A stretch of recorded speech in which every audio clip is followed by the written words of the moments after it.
Então, bom dia, pessoal, que a graça do Senhor esteja sobre você.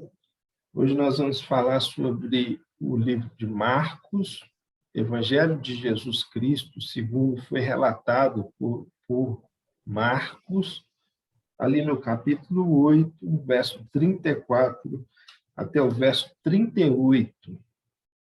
Meus irmãos, esse texto é um convite do Senhor. É um convite logo nessa semana, no começo dessa semana, né? Nós estamos fazendo esse devocional hoje, na segunda-feira, mas é um convite do Senhor a nós trazermos à nossa memória aquilo que foi nos chamado, aquilo que nos foi legado, que nos foi empenhado pelo Senhor, esse chamamento da parte do Senhor. O texto ele vem falando assim: então, convocando a multidão, e juntamente com seus discípulos, disse-lhes, o Senhor dizendo aos seus discípulos, e o Senhor também dizendo à multidão, se alguém quer vir após mim, a si mesmo se negue, tome a sua cruz e siga-me. Quem quiser, pois, salvar a sua vida, perdê-la-á. E quem perder a sua vida por causa de mim e do Evangelho, salva-la. Que aproveita o homem ganhar o mundo inteiro e perder a sua alma? Que daria um homem em troca da sua alma? Porque qualquer que nessa geração adúltera e pecadora se envergonhar de mim e das minhas palavras, também o Filho do Homem se envergonhará dele quando vier na glória de seu Pai com os seus santos anjos. Então, meus irmãos, como eu disse, essa mensagem, ela é uma mensagem que nos faz refletir, logo no início da semana, a respeito do nosso chamado no Senhor. O primeiro ponto que eu quero frisar aqui é que há um chamado duplo aqui. Um chamado que é geral, que é conhecido como um chamado geral, feito a todas as pessoas, e um chamado específico, que é direcionado ao coração, que é direcionado a nós mesmos, que correspondemos em fé a essa verdade do Evangelho. O Senhor reúne ali uma multidão, ele convoca as multidões que estavam seguindo. Muitos o estavam seguindo por outros motivos, por curas, milagres, prosperidade, multiplicação do pão. Ainda não havia, se eu não me engano, aqui ainda não havia tido a multiplicação do pão, mas muitos estavam preocupados por esses sinais miraculosos da parte do Senhor. Mas o Senhor veio trazer uma outra perspectiva aqui ao chamar as multidões, ao chamar os seus discípulos. Ele está falando assim, olha, se alguém quiser vir após mim, negue-se a si mesmo. E algo que precisa ficar claro aqui é essa partícula, essa parte inicial. Se alguém quiser vir a mim. Ele está fazendo assim, ele está demonstrando que não é algo obrigatório. É somente se a pessoa quiser ir após ele. Se a pessoa ela quiser seguir os seus passos, se a pessoa quiser servir ao Senhor, negue-se a si mesmo.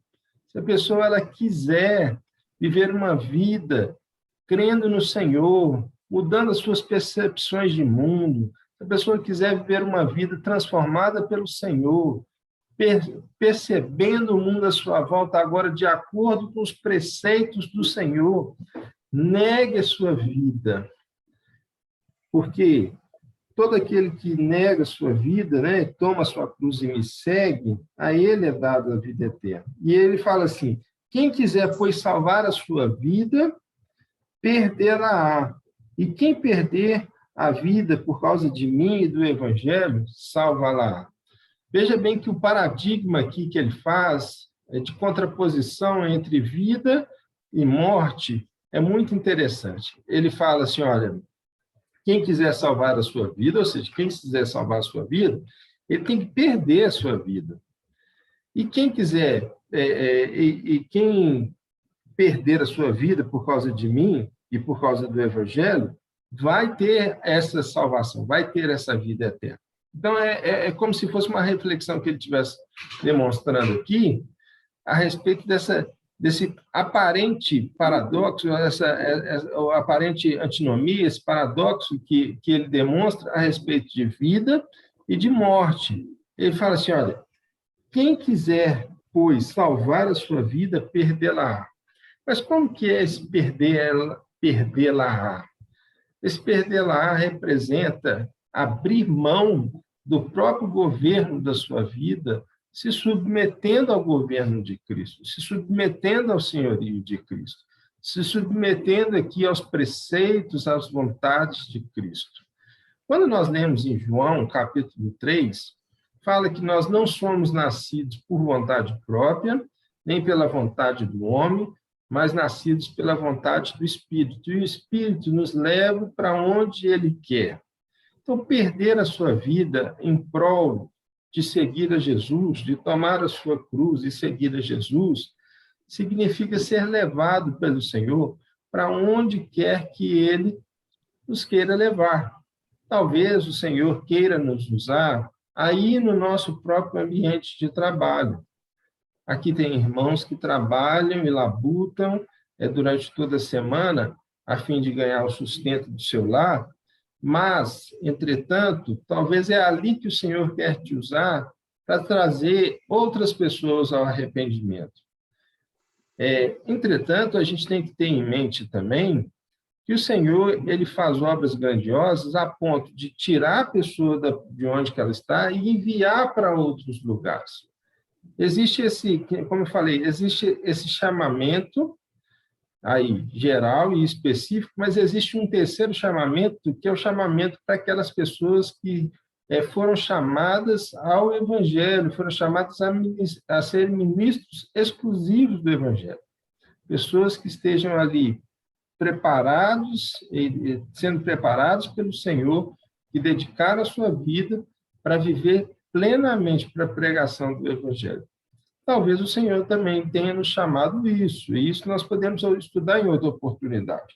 Mas o que o texto está querendo nos chamar a atenção aqui é o fato de nós abrirmos mão da nossa cosmovisão de mundo, que outrora nós tínhamos, para agora termos uma visão de mundo segundo e alinhado agora com os preceitos do Senhor, alinhado agora com a vontade do Senhor, e não com a nossa própria vontade.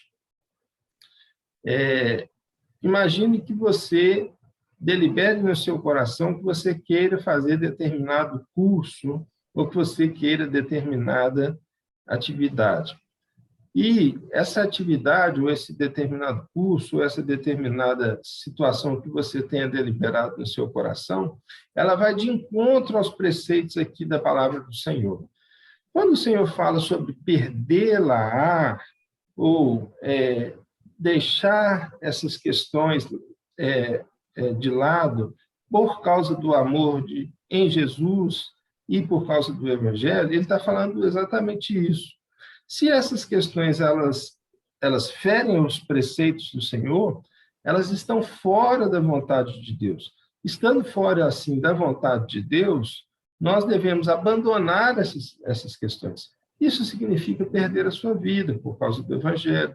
Isso significa também perder a sua vida por causa do Senhor Jesus Cristo. Ou seja, abrir mão dos próprios desejos que não se coadunam com a vontade de Deus, para que nós venhamos colocar agora a nossa vida debaixo da servidão do Senhor, vivendo para Ele. E se você for olhar no Novo Testamento, no livro de Romanos, no livro de 1 Coríntios, 2 Coríntios, todas as palavras usadas ali são servos. Servos têm uma tripla conotação e uma tripla dimensão da palavra servo, ministro. Diáconos, que significa servo e ministro, a mesma coisa. Doulos, que significa servo e ministro, e ruipitres, que significa aquele servo que ficava naquele barco, que era a galera, o servo que era mais em certa medida, explorado, não que nós sejamos explorados pelo Senhor, mas que era mais explorado dentro daquela atividade que ele estava exercendo. O que eu quero frisar é que ele nos chama a ser servos dele, abrindo, assim, mão da nossa vontade para viver a vontade dele. Você pode ver também no Novo Testamento que o apóstolo Paulo diz que algumas portas se lhe abriram, mas o Senhor mesmo não permitiu que ele fosse por aquelas portas. Isso demonstra algo, demonstra que o apóstolo Paulo, mesmo tendo portas abertas em algumas situações, ele optou por quê? Para quê, né, na verdade? Para viver a vontade do Senhor. Ele optou para viver aquilo que o Senhor queria para a vida dele. Isso é negar a sua vida, ou perder a sua vida e seguir a Jesus.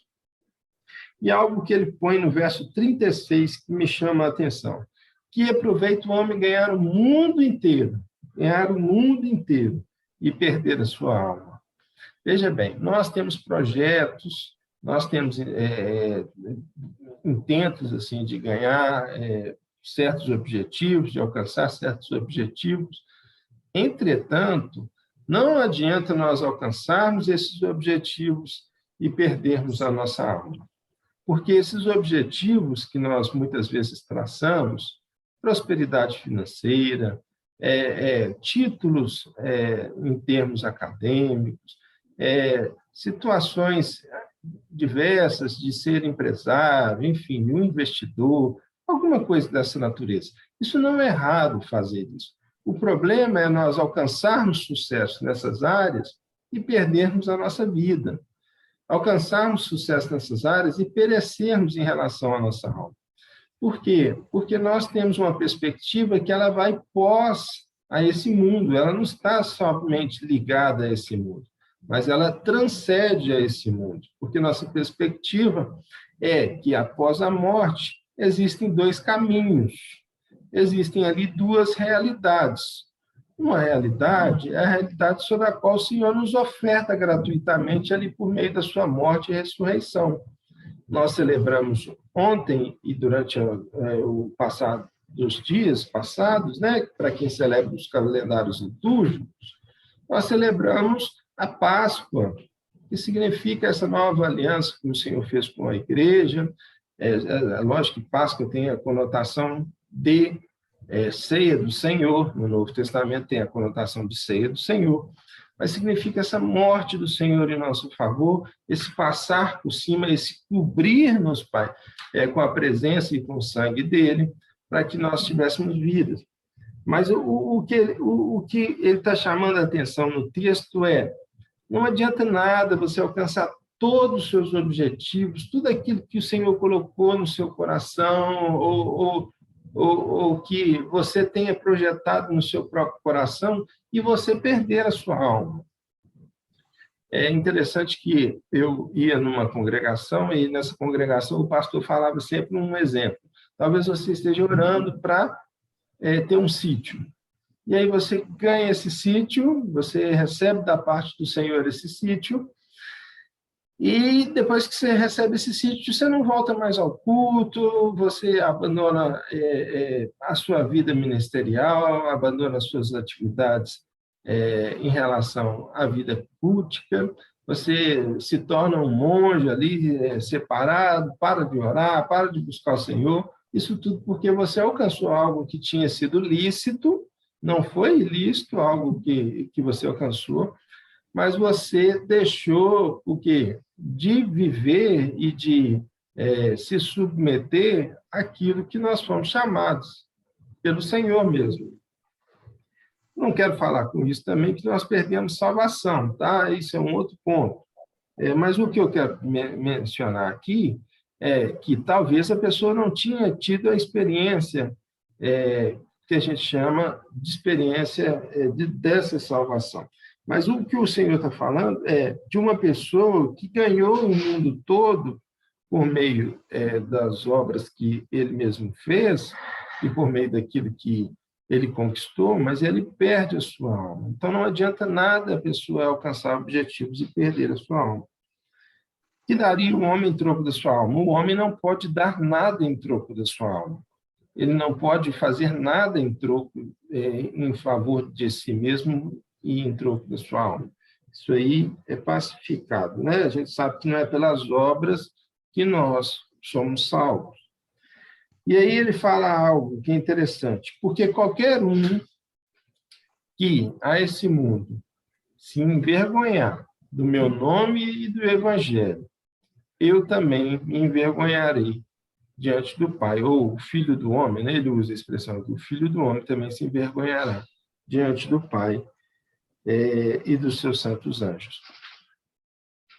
Aí é o ponto que eu falei sobre os dois caminhos pós-morte. O primeiro que eu falei é o que nos é ofertado por Jesus, um local onde que não haverá mais dor, não haverá mais choro, não haverá mais tristeza, não haverá mais abandono, não haverá mais despedida, será um reino de paz, um reino de justiça, um reino onde que só habita ali a presença do Senhor, o amor ao Senhor, o amor entre os irmãos, um local onde que o pecado é arrancado, todas essas situações de parasita, né, essas concupiscências que são oriundas do pecado, que está entranhada muitas vezes na nossa vida, isso tudo vai ser removido e há um destino de dor, de lamento, um destino de sofrimento, um destino que é cruelíssimo aos nossos olhos,